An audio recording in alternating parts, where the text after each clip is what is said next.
a webinar, a webinar on how to thrive in a post-pandemic world with awareness and compassion. So we've all come through a difficult period.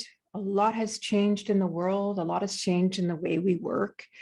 And we're functioning in a different landscape of our brains, a different landscape of how we navigate the world. So this workshop is designed to give you some tips on how to do that with mindfulness and awareness and compassion. So if you're able to see this screen, keep in mind, I'm going to send this all to you, so you don't need to take notes. So what's happened to our brains during the pandemic?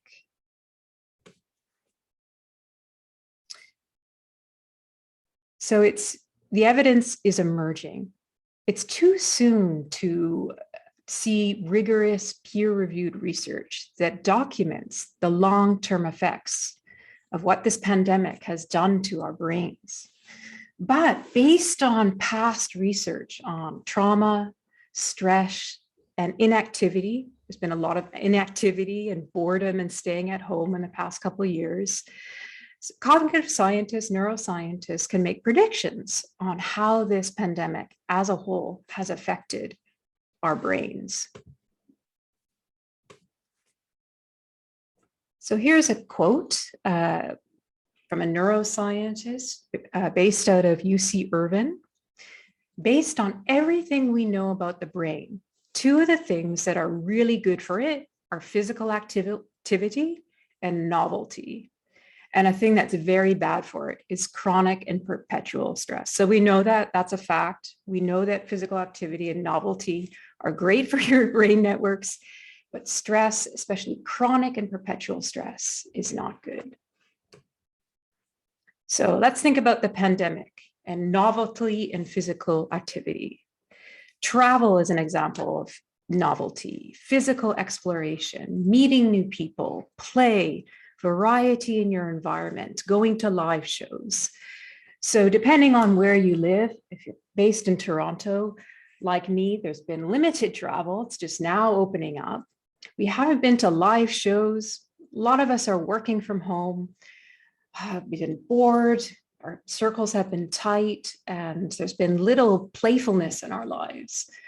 So we haven't had all those things that are good and healthy for the brain. On the contrary, has there been some chronic stress? Well, it depends. A lot of us have experienced changes to our employment status. Some people have lost their jobs. Some people have had domestic tension, experienced or even abuse. There's been political uncertainty all around. There's been 2 elections in the United States and here in Canada, and that has put us under stress. We've also seen racial tensions come to a head and discrimination on Earth, more attention to that, as well as illness, of course, and risk of infection. And finally, climate catastrophe. So we've seen this explode over the past year, and that's all contributing to globally this baseline level of stress. But our experience of the pandemic have not been uniform. So some of us have lost a sense of normalcy. We've lost energy and motivation. We've lost a baseline feeling of safety. Some of us have lost income, and some of us have lost routines that map our coherent sense of self. And a lot of us have lost loved ones. So depending on what you've experienced in the pandemic, our experiences have been different. Our levels of stress have been different. So for example, this is kind of an underlying thought that a lot of us have been living with. If I walk out the door, if I hug someone, if I go to a concert or eat a meal with friends, will I catch the virus and pass it on to someone at risk? So this is like this unconscious thing that's been in all of our minds. And chronic stress doesn't feel like a panic attack. It's like a heaviness, like you're waking up to more of the same, and it's never going to change, like wading through something thicker than water, maybe a tar pit. And this is an example of how someone has explained day-to-day life in the pandemic. And an array of complex factors contribute to how you as an individual respond to a stressful event. We're all different. Your biology plays a factor, your DNA, the expression of your genes, your neuropsychology, your thoughts, your habituated thoughts, your emotional life, and of course, your environment. The people in your life will affect how you respond to a stressful event, the economy or your individual financial situation, the culture you live in. And some people live in environments that encourage resilience. They're nurtured by a system of social support, economic stability, a safe and secure home, a strong immune system, and universal access to healthcare. So people who have all those things, for example, will have an advantage, more likely to manage stress, not always. Others might be genetically predisposed to an autoimmune disease, have a history of chronic anxiety, experience ongoing discrimination, or live with less cultural and social capital. So all those factors interact, and they influence how the brain and body systems respond to stress. So stress levels are not created equally. Moderately stressful events, tolerable stress, like sometimes stress around a deadline or meeting someone new, or moderate levels of stress can actually help increase your level of resilience. But high levels of stress can overwhelm your ability to cope and increase your risk for developing disease. So again, this is all very much individuated. It depends on how our systems work, our internal systems, and the systems that we're a part of. So what habits help us to cope? Well, one thing is a willingness to adapt. Another is emotional regulation. A third is cognitive flexibility.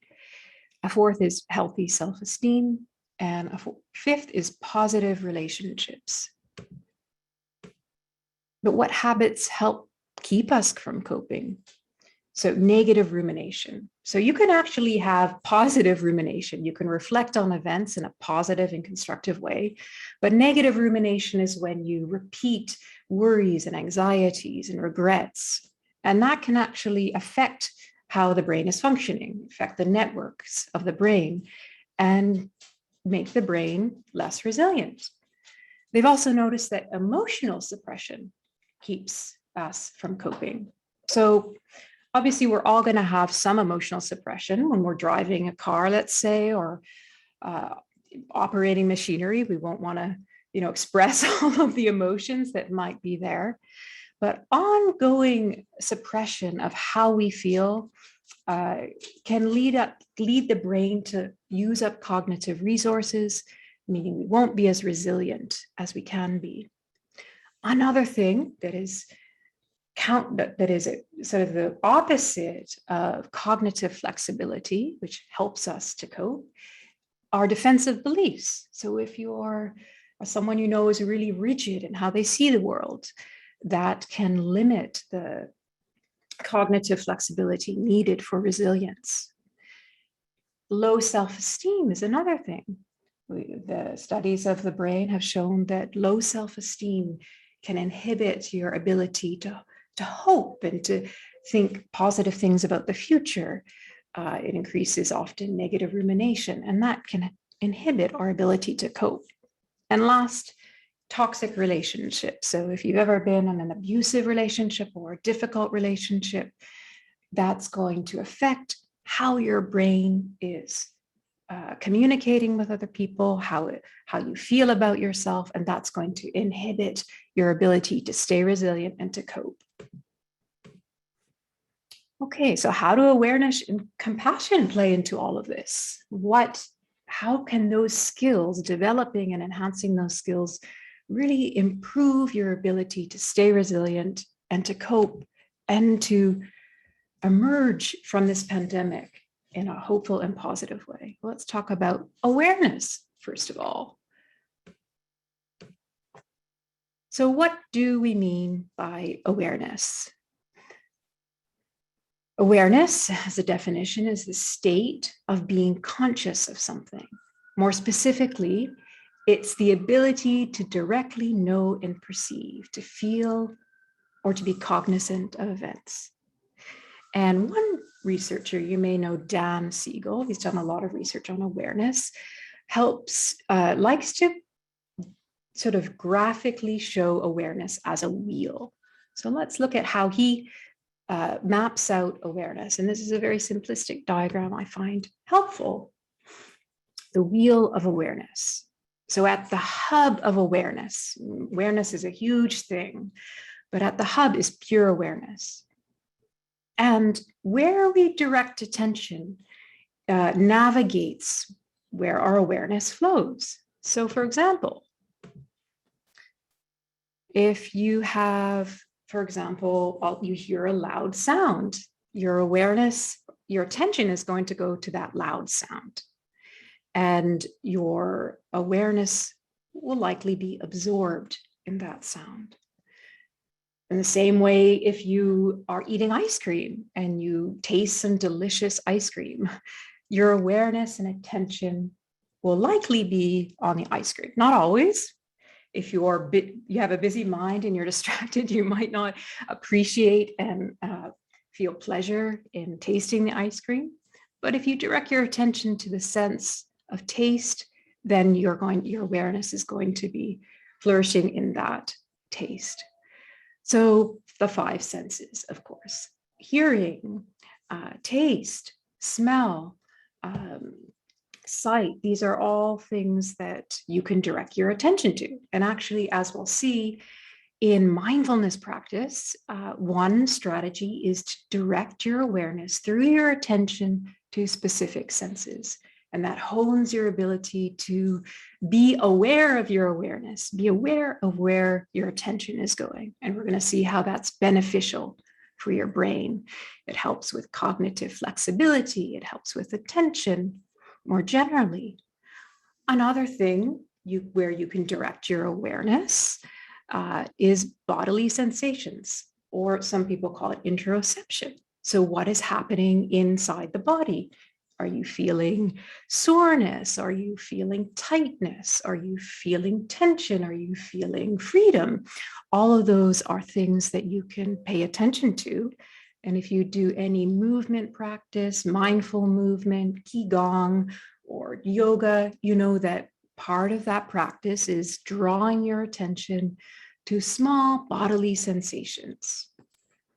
Another thing that, if you've ever done any kind of meditation practice or mindfulness practice, you can also direct your attention and your awareness to your mental activity. So this is sort of more difficult in some ways than focusing on your physical sensations, but it's bringing attention to, what am I feeling right now? What am I thinking? Where did that thought arise from? And as we'll see there, I'm going to give you some practices to help you hone your ability to direct your awareness and attention in a healthy and helpful way to your mental activity. The last, and this comes from a Buddhist perspective, which is my background, but it comes in many traditions and many forms, is the idea of interdependence. And we can call that maybe social awareness, but even more broadly, our connection to all things.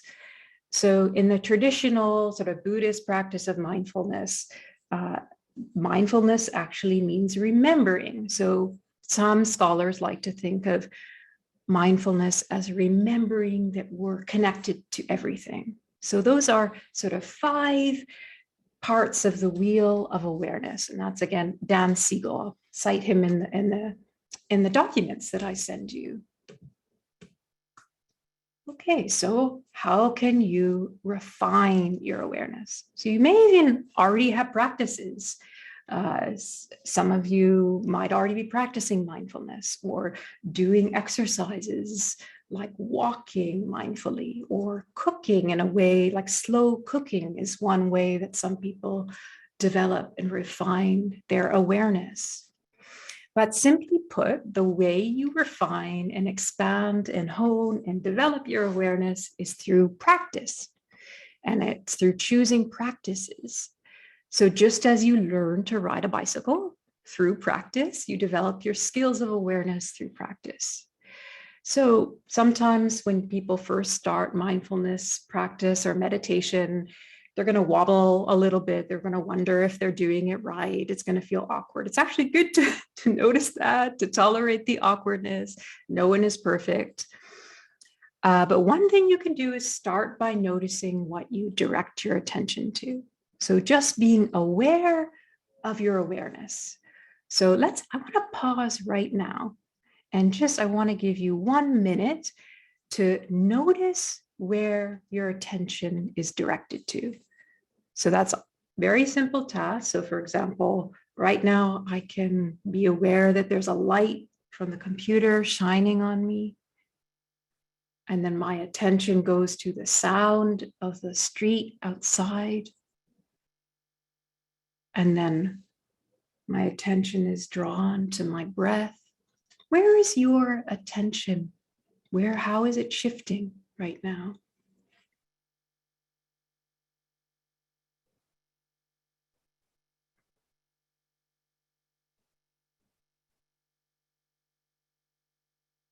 If you find that difficult, maybe you're already a pro at this, but an easy way to build up to being sort of aware of your awareness is to start by deliberately directing your attention to one sense. So you might practice sort of mindful eating. That's something that some people do, which helps them to experience pleasure of the food that they're eating, savoring the taste. That's an example of directing your attention to the sensation of taste. And then you might direct your attention to the sensation of smell. So let's do some more practices together. We're going to hone our attention, practice our cognitive flexibility, and I promise you, I'll send you tons of research that this is really going to help with your resilience to manage stress. So first, for 1 minute, I'm going to ask you to close your eyes, sit in a comfortable position, and focus on sound. Just bring your attention, direct your awareness to sounds in your environment. And as you're directing your attention to those sounds, another aspect of mindfulness is to not judge. So don't judge or create a story about the sound. I'll give you a little bit more time to do that. I'll be quiet.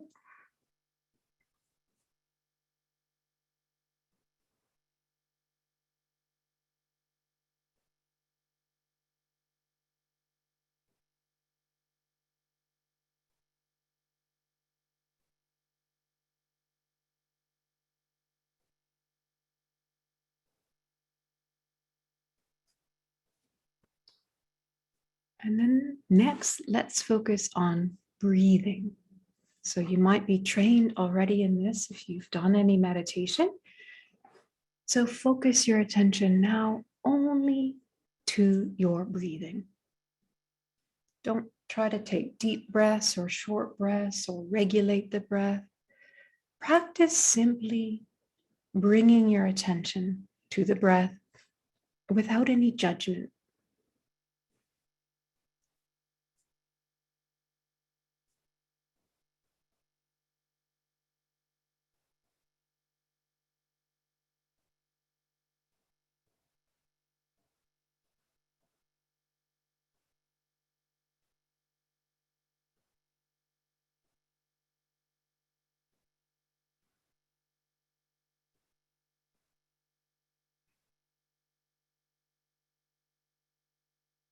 And now that we've warmed up, we've practiced directing attention to sounds, directing attention to breathing.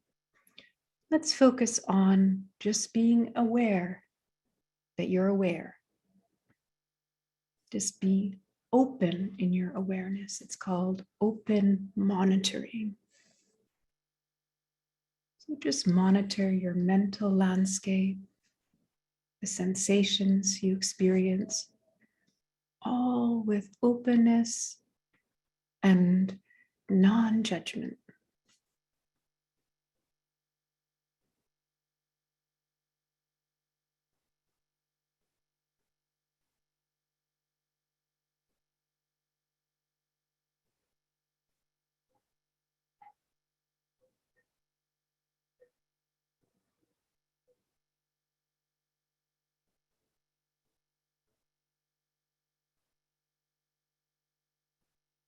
And coming back slowly.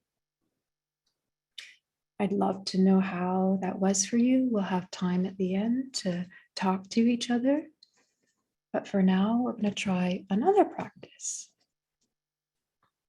And this practice is focusing on values.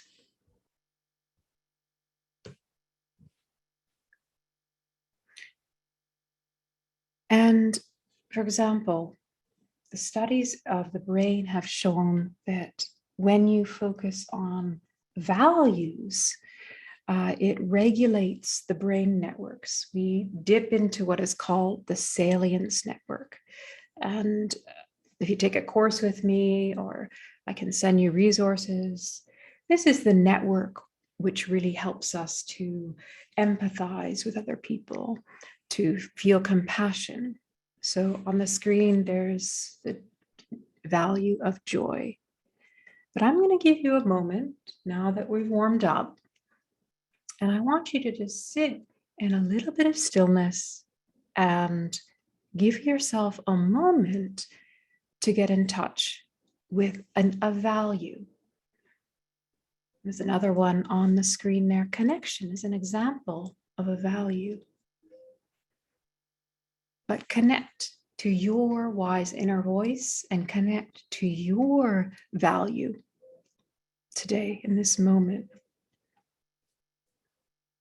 And when you hear and feel that value, just savor it and bring awareness to it. Expand your awareness of what joy or connection or love or trust feels like.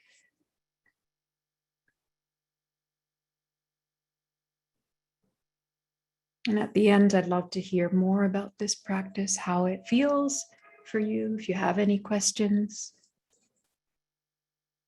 And just for now, sink in a little bit more deeply into that value.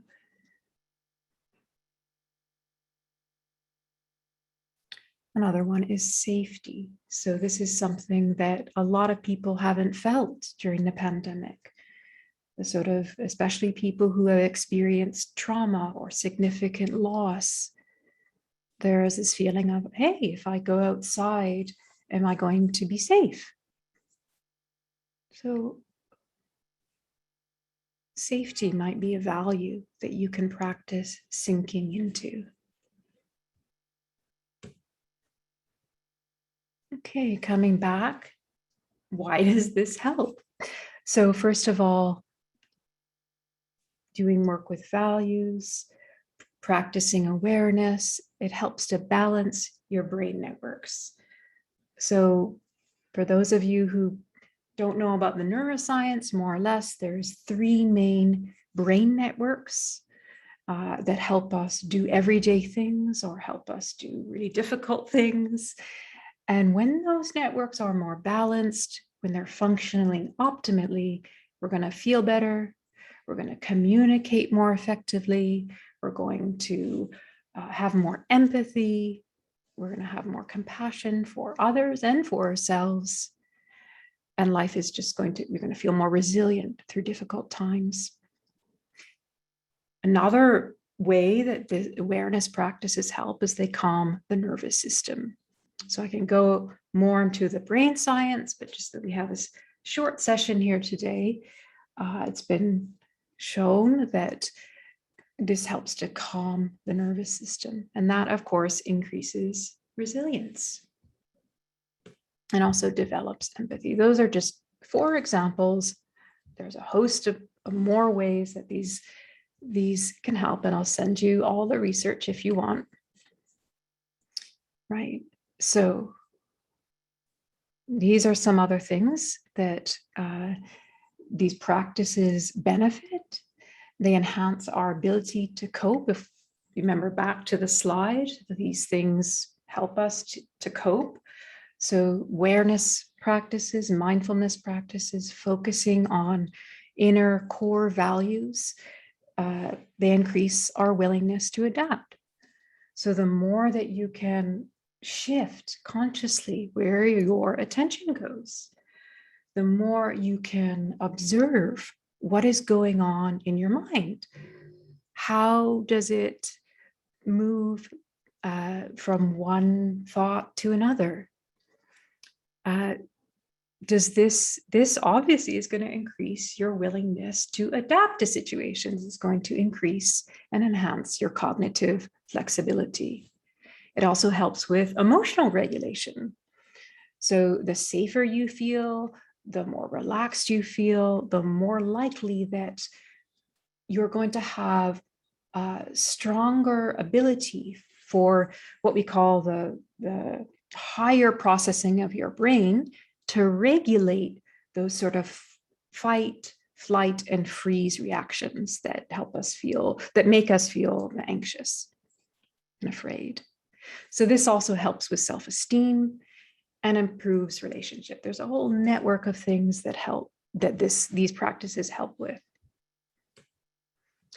So thinking back to the slide of the things that don't help with coping, we mentioned negative rumination. So maybe you notice that when you're doing those awareness practices, you didn't bring your attention to your worries as much, or if you did, you came back to the breath, or you came back to your inner value. The more that you practice non-judgment to your own feelings, the less you're going to suppress your emotions. If you practice this cognitive flexibility and awareness, moving your attention, you're less likely going to be defensive around your own beliefs. And of course, all of that is going to improve your communication. Okay, compassion links very closely with awareness, but compassion is like awareness 2.0. It's the highest form of awareness, some people say. So what do we mean by compassion? So compassion literally means to suffer together. It's the feeling that arises when you're confronted with another's suffering and feel motivated to relieve that suffering. So when we feel compassion, our heart rate slow down. Regions of the brain linked to empathy, caregiving, and feelings of pressure light up, which often result in wanting to help other people. So obviously, all these qualities are fantastic for the world now. A lot of us are feeling uncertainty. Clients especially are are just like us. They've gone through difficult things. And the more that we can, feel compassion and direct our compassion in our work, the more that we're going to experience these great feelings, and that will benefit our communication work. But more specifically, how can you apply this to business communications? Well, one thing you can do is, before you speak to a difficult client, or really any client, take a moment to practice one of those awareness building activities. You can sit for a minute. A minute is all you really need, and focus on a value. Or you can calm the nervous system by focusing on your breathing. You can practice non-judgment, which will carry over, non-judgment of your own experience and thoughts, which has an effect, like a waterfall effect. You tend to judge other people less. Before you talk to a client, you can imagine the face of someone that you love and visualize yourself empathizing with your clients. You can also practice awareness of how the pandemic may have affected the brains of your clients. So we started off sort of mind mapping all the ways that the pandemic can, and all the things that have happened, the decrease in activity, the increase in worry, have affected the brain. So it's good to keep that in mind, whether you're speaking to clients, friends, or family. Practice a little bit more patience, give a little bit more leeway with others and also with yourself. For those of you who got here early, we did a yawning exercises. I haven't gone into that, how beneficial yawning is to the brain in this particular webinar, but in previous webinars, we've practiced mindful yawning.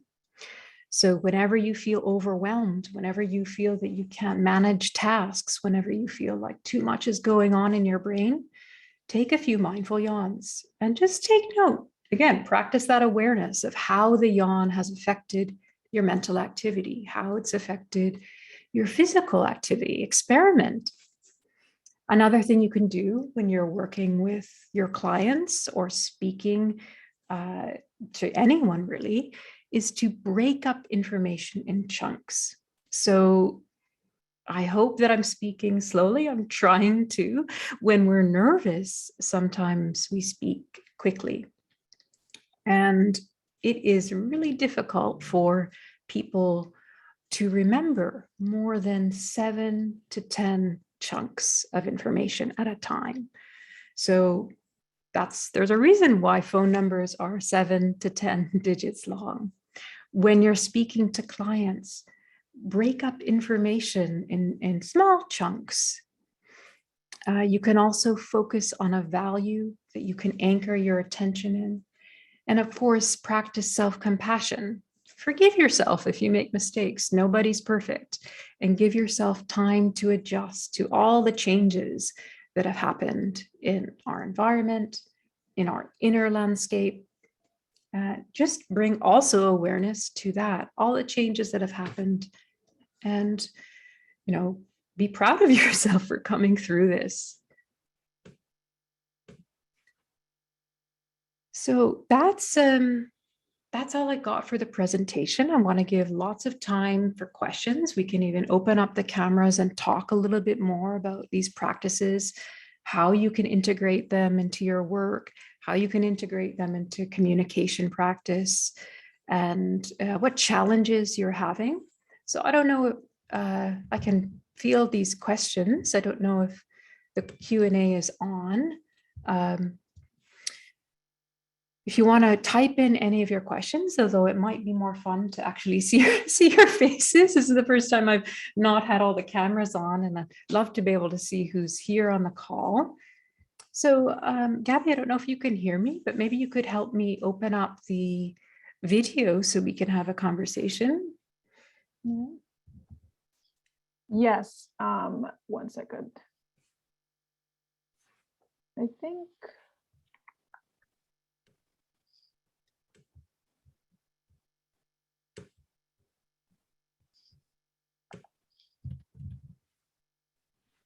Okay, can people turn their cameras on, those who are comfortable with it? The host, I think it says, when I tried to turn my camera on, it says you can't start your video because the host has stopped it. Okay, 1 second. Christopher, do you know, sorry about that, I'm a little new to the webinar piece.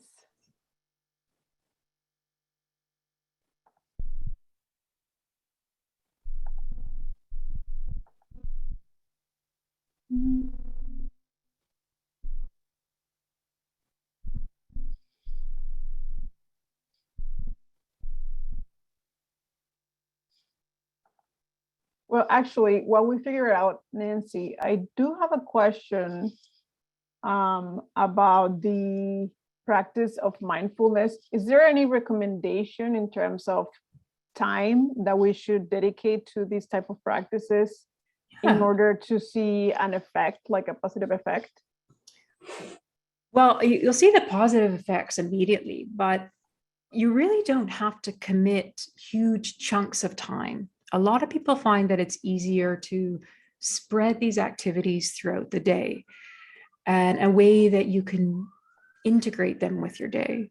So, one thing you can do is every hour, uh, have a reminder to take a pause and to practice breathing, practice awareness activities. I'm going to send everyone a bunch of activities that you can practice.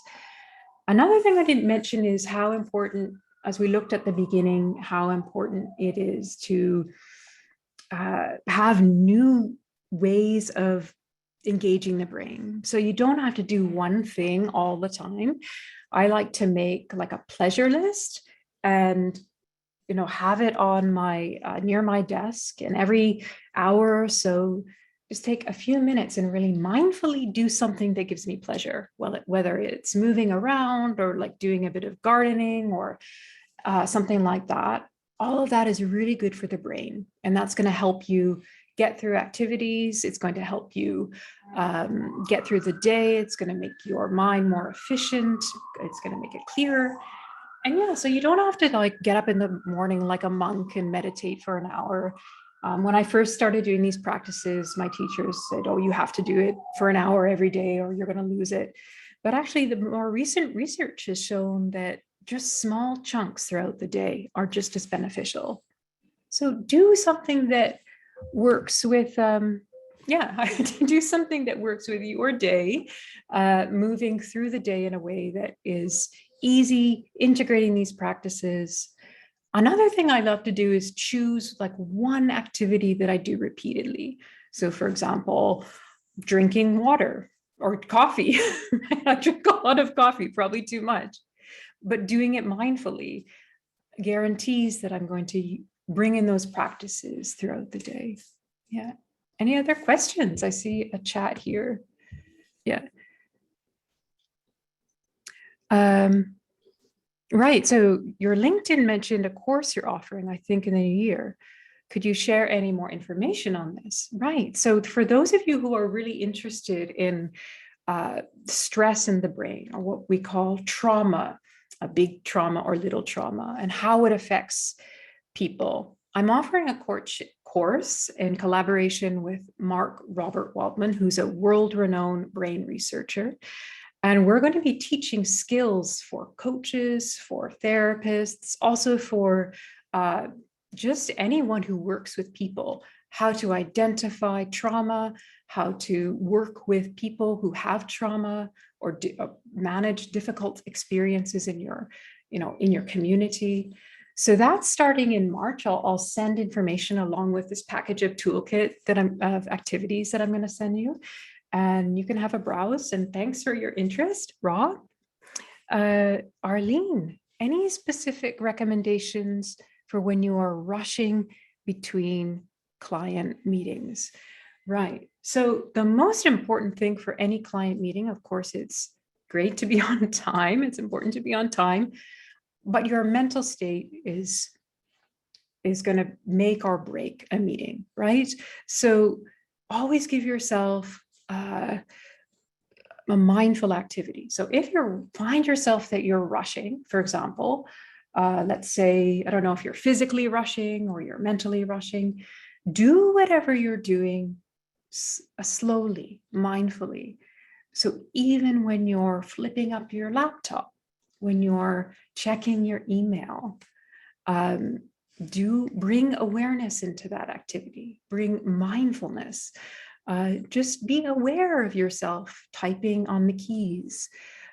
Don't think ahead of the next activity that you are going to do. Focus just on that activity. So that's going to help decrease that feeling of rushing. So yeah, Gabby mentions that we can't turn on the video. I'm so sorry. I'd love to see your faces. No worries. I do have more questions in the Q&A. Okay. Oh, I see. Yeah, sorry, I didn't see this. Yeah. You can read them? Okay. Yeah, so I see if a fight or flight sensation consistently surges when you have to meet with clients or colleagues in authority, How can you neutralize it? Okay, so this is a great question. I'm not sure what you mean by fight or flight, or whether you're someone who has a history of trauma and this is a really urgent sense, an overpowering sense.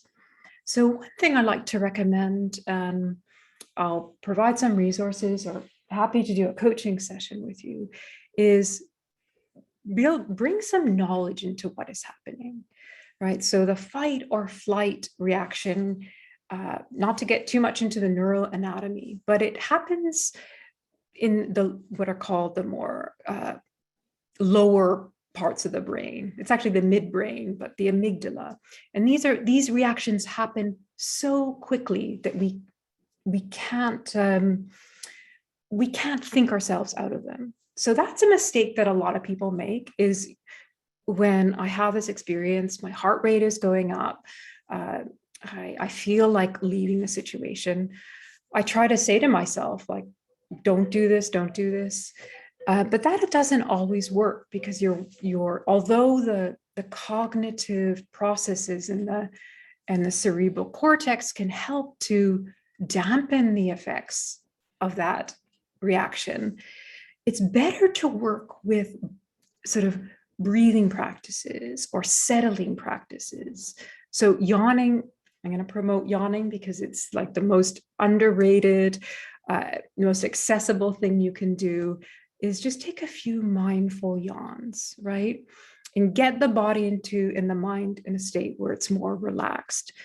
You can also work with values. So even a blanket, for example, having a soft object, like something, even just like a soft cloth in your pocket if you need to, that can help to soothe the nervous system, right? But also practice when you're not in that situation, right? So, expose yourself to that feeling and just practice calming the nervous system. So when you are in that situation, you're not going to have so many of these feelings. Okay, great. Kathy, on awareness, I understand connecting with 5 senses, body sensation, mental activity. However, independence was not clear. Sure, that's a bit more, it's not as clear. So it's helpful, for example, to think of our connection to other people. And really, interdependence is a word that means that we're all connected, that all our feelings and our thoughts and the things that happen to us are all just part of a system. And that's an intellectual sort of appreciation of how life is connected. But when we bring awareness to that, I find like something about the attention to that connection helps to calm a feeling of separateness. And especially in the pandemic, we've all suffered from spending a lot of time alone, feeling like we can't connect with people, feeling like we can't hug or hold people. So any sort of mental activity that returns to this feeling of we're all connected, how I treat other people affects how I feel. All my actions and all the activities I do make an impact. And that just working, like that's really what compassion is. So, you can translate it as compassion if you wish. And Arlene, can you talk a little bit about how emotions influence the brain networks? Okay, so brain network theory is a huge topic, and where neuroscientists don't have like a definitive answer for how brain networks work. But if we're talking about emotional systems, there is a thinker, very influential neuroscientist. His name is Panksepp. And if you are a part of IBC, you're going to be getting a chapter of my book. You'll be able to read this. But Panksepp actually mapped 7 emotional systems of the brain. So when we're talking about anxiety, the panic and fear system is one system. And In my book, I explain this as clearly as I can, how the fear system works. Also how it interacts with, for example, the care system. So these are two systems that are really important as we emerge from the pandemic. Being aware that some people might be trapped in a fear system in their brains, and how can we counteract that, or as one of the attendees says, neutralize it, and work with the care system and all the feelings of care that go with that, love and belonging and togetherness. So emotions, it's a strange thing. It's a big topic, how they influence brain networks. But Arlene, you're part of IBC, so you're going to be getting a chapter of the book and you'll be able to read more about that. But I hope that gives you some idea of how emotions influence brain networks. Yeah, originally I was talking about 3 brain networks. If you're interested, one is called the default mode network. It's when we're daydreaming or we're not doing anything, that's the network that's going to be most active. The executive function network executive control network, is the one that helps us plan for the future, make decisions, do logical tasks and plan our day. The salience network is more where awareness is involved in, where compassion lives, empathy. So when we're thinking about those networks, obviously an emotion like fear is going to interrupt the ability of the executive control network, the one that makes decisions. That's going to interrupt our ability to make wise decisions. And some researchers have noticed that, those panicky feelings, what one person referred to as the fight or flight response, that sometimes connects to the imagination network, when you worry about what's going to happen. So that goes into overdrive. So that's one way that fear affects those brain networks. Yeah, and a few more questions. Oh, right. So no questions. Anybody else have any thoughts or ideas that you want to ask or share? Right. Don't be shy. Don't be shy. Yeah, maybe I'll just put a question out for you. So how many of you are familiar with mindfulness practices? And what are you, how is that, the exercises that we did with the values and with focusing on your breath or focusing on your bodily sensations? I'd love to hear from some of you how that felt, how it went, and if there were any difficulties or positive things that you'd like to share.